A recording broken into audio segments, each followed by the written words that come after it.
What's the worst thing about being a man? Story 1. The worst thing for me is how people look at me when I'm around kids. My next door neighbors are lovely people and they have 3 kids. 7, 9, and 11.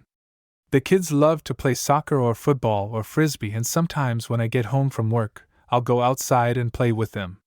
It takes a village and all that. They have a 5-year-old cousin who is over often. She loves to get carried around and play with the cousins. When I'm around those kids when their extended family is around, the extended family looks at me like I'm a pedophile. The kids run up and hug me and stuff and drag me outside to play with them. The scorn and disdain from the aunts and uncles is profound. And then they'll hear the kids call my name, and they'll be like, "Oh, that's you. They talk about you all the time." And it's suddenly okay. But those looks I get bug me. The initial reaction of other adults is to assume that something evil and disgusting is happening, as though their parents would just let that happen. It just sucks to work hard trying to be a good human and have people look at you like you're the lowest of the low. Story 2. When I was in flight school for the Army, I lived next door to a single mom of 2. One was a boy about 6 years old. He knew I had a dog and would come over almost every day, usually while I was studying, and ask if we could come out to play. Sometimes I would, and sometimes I was too busy. But I always felt the way you do, like other neighbors and such were being judgmental. One day he showed up wearing an old army jacket and hat that his mom found at the thrift store and gave me the biggest salute when I opened the door. It was at that moment that I decided to forget about what those people were thinking and just try to be the best role model I could. And yes, we definitely went outside and played that day. Story 3. Very little bugs me the way this does. I'm a father. Apparently, that means I'm a bumbling idiot when it comes to my kid. I've changed as many diapers as her mom. I've stayed up with her all night several times. I took 3 months off work to spend time with her when she was a baby. Admittedly, I'm not great at doing hair, but I can put it in a ponytail. Fathers aren't morons when it comes to their kids. I can raise mine as well as any mom. Also, "Oh, you're babysitting today," when I take my daughter somewhere with me. Nope. I'm raising my kid. I'd get paid to babysit. Story 4. That no matter what we do, we're never an actual parent in other people's eyes. My family and coworkers referred to me taking care of my daughter while my wife's out of town as babysitting, instead of, parenting. Mother-in-law always tried to take my daughter when she was colicky and I was holding her, like, A, it was my fault, or B, that I didn't know what I was doing. Every time I'm the one taking my daughter to functions, I get the evil eye from half the moms like I don't belong there. There's some shit dads out there, but they don't get the type of abuse as those of us who actually do the job. Story 5. The stereotype that all men are pedophiles if they like working with children. Volunteered at the daycare that I went to when I was young for a field day event. One of the mothers there expressed her concern for a male being there around her kids, and word got back to me. I was pursuing a degree in early childhood EDU and dropped out, and gave up on that dream because a lot of people thought I was weird or that I must be some sort of pedophile. Story 6. The stereotype that all men are pedophiles if they like working with children. Volunteered at the daycare that I went to when I was young for a field day event. One of the mothers there expressed her concern for a male being there around her kids, and word got back to me. I was pursuing a degree in early childhood EDU and dropped out, and gave up on that dream because a lot of people thought I was weird or that I must be some sort of pedophile. Story 7.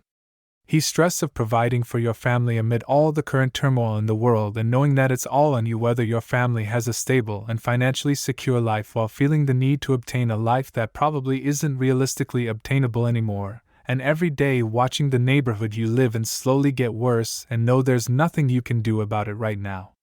Feeling like you can't open up because of how it always turns out, therefore bottling it inside and letting it all out at once, thereby making it even worse. And just being told, "Well, it will be okay." Okay, cool, sure, well is the one that it depends on to make it okay. I kind of need to know how to do that. Edit. Wow, this got quite a response. Thanks to everyone who shares this type of stress. It is hard day in and day out, but for those of us with kids and Psalms, we're doing what's arguably the cheaper alternative anyway. I just meant to highlight the pressure that does form that isn't talked about much, and I see I am not alone. So thank you all for that. I'll try to respond individually as much as I can, might be a bit though. Story 8. Having no value unless we provide something. I saw the shift as I entered my teens. I wasn't a child anymore and received no sympathy or care for any of my problems. Man up or get over it. When female family got lots of sympathy and understanding. Once I started earning money and could provide more, I was suddenly super popular. When my wage dropped over COVID, I was basically ignored. Learned a valuable lesson though, much more selfish now but still generous with the people that stuck by me. Story 9.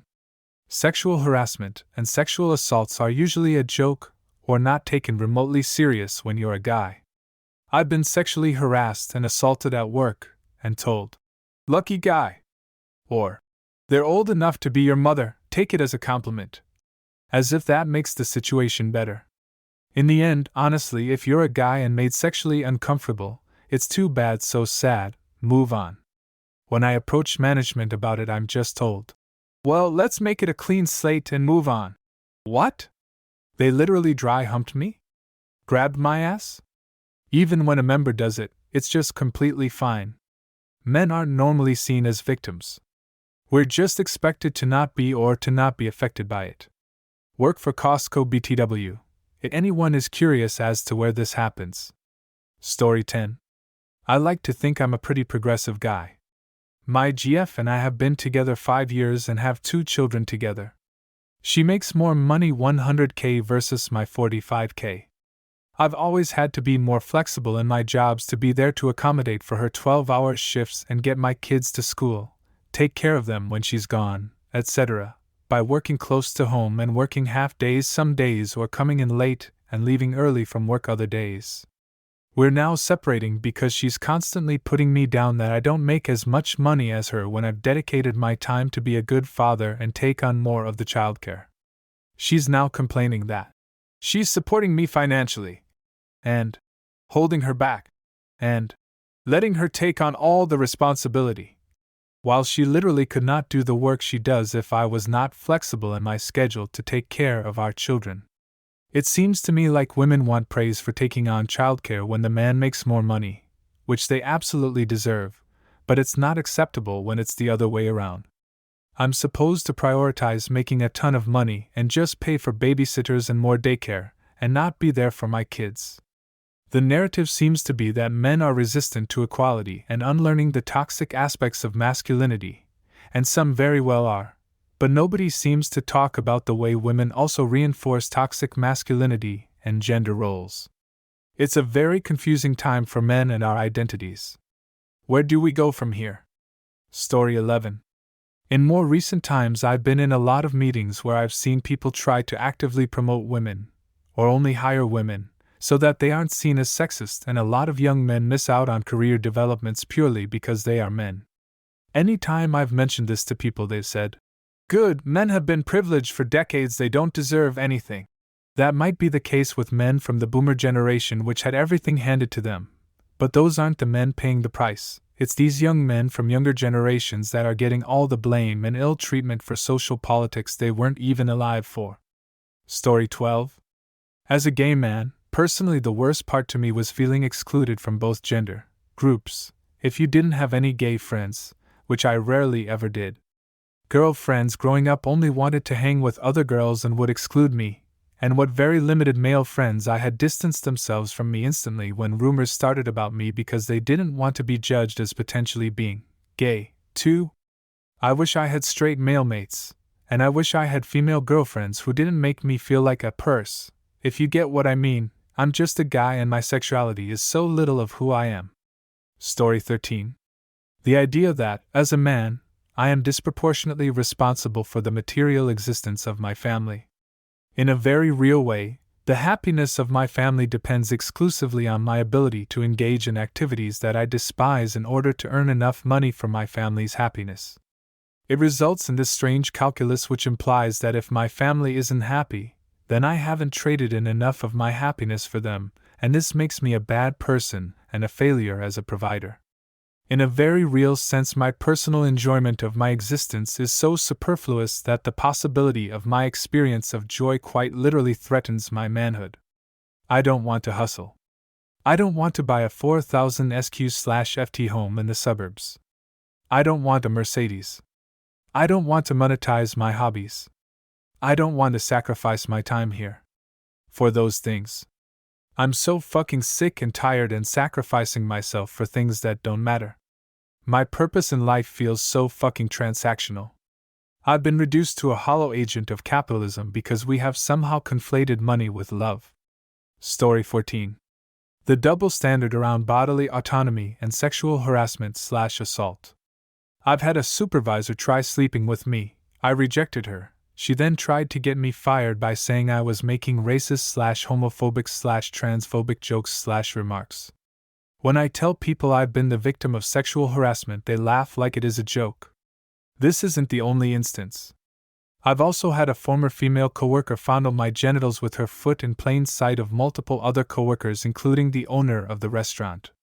When I was triggered and upset by this, I shut down and isolated myself from the group on the trip. I was then told to stop being such a downer. I confronted the coworker who did it, and explained how it made me feel. She downplayed it with a non-apology and acted like nothing happened. I have other stories, but I feel like this is enough trauma dumping for one post. These experiences taught me that no one gives a shit about male victims when it comes to sexual harassment or assault/abuse. Because we are men, we are expected to be horny all the time, accept any sexual advances or comments at any time, and if we don't, then we're deemed a lesser man. Cool.